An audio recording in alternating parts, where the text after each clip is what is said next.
ठीक है, चलिए अब रुक करते हैं जयपुर का, क्योंकि कल राजस्थान की लिस्ट भी जारी किया बीजेपी की तरफ से भी और कांग्रेस की तरफ से। श्रीवत्सन, आपसे मैं जानना चाहूंगा, बीजेपी ने लिस्ट जारी की, उसके ठीक कुछ मिनट बाद ही कांग्रेस ने भी अपनी लिस्ट जारी कर दी, लेकिन केवल 33 उम्मीदवारों के नामों की घोषणा की। तो क्या मंथन अभी चल रहा है क्या कांग्रेस के अंदर? क्योंकि बीजेपी ने भी जब लिस्ट जारी की थी तो वहां भी बैठकों का दौर लंबा चला था। तो ये जो अभी टिकटों की घोषणा हुई है दोनों पार्टियों की तरफ से, आपका विश्लेषण, कौन सा गुट हावी रहा है और क्या मायने हैं इनके? जी देखिए, राजस्थान की कुल 200 विधानसभा सीट है। 200 में से बीजेपी अब तक 2 सूची के जरिए 124 सीटों को पर उम्मीदवारों के नाम जारी कर चुकी है और कांग्रेस केवल 33 उम्मीदवारों की पहली सूची जारी कर दी है। ये तो बात सामने आई थी, लेकिन अब इन सूची को अब तक जारी उम्मीदवारों के नाम या आंकड़ों के आधार पर देखा जाए तो दोनों ही पार्टियां लगातार अपने कार्यकर्ताओं को मोटिवेट करने के लिए कह रही थी कि जिताऊ और टिकाऊ उम्मीदवारों को टिकट दिया जाएगा। बात बीजेपी की कर लेते हैं।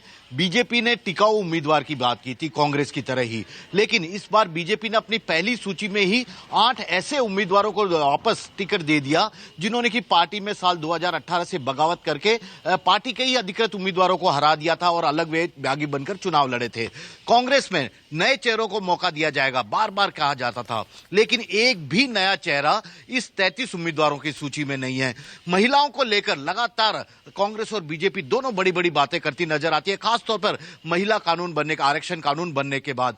लेकिन बीजेपी के 123 उम्मीदवारों की कुल अभी तक जो 2 सूची आई है उसमें से केवल 10 महिलाएं शामिल है, 10 महिलाओं को ही टिकट दिया गया है, जबकि कांग्रेस में 33 उम्मीदवारों का जो सूची जारी हुई है उसमें से 9 महिला उम्मीदवार, यानी कि यहां पर कांग्रेस का रेशियो बीजेपी की तुलना में ठीक है, करीब करीब 27% महिलाओं को वह टिकट दे चुकी है। तो जो बातें अपने कार्यकर्ताओं से लगातार दोनों पार्टी कहते आई है उसके आधार पर तो कहीं भी टिकट का फार्मूला बनता बिगड़ता नहीं दिख रहा है, क्योंकि बीजेपी ने अपनी रणनीति के आधार पर पूरा चुनाव लड़ने की बात की थी। पहली सूची जारी की थी, कई 7 सांसदों को भी उतारा, कई नए चेहरों को उतारा, सिटिंग विधायक का टिकट काट दिया। लेकिन राजस्थान में जिस तरह से बवाल मचा उस पूरी स्थिति को लेकर उसके बाद बीजेपी के तमाम बड़े नेताओं को सोचना पड़ गया कि आखिरकार कहां गलती हुई। और दूसरी सूची जारी करने से पहले 3 बार कोर कमेटी की बैठक बुलाई गई, 3 बार चुनाव समिति की बैठक बुलाई गई और जो सूची दूसरी आई है उसमें किसी भी सिटिंग का टिकट नहीं कटा। वसुंधरा राजे की नाराजगी को दूर किया गया, उनके 16 समर्थक विधायकों के टिकट दे दिए गए, फिर से उन्हें चुनाव मैदान में उतारा गया।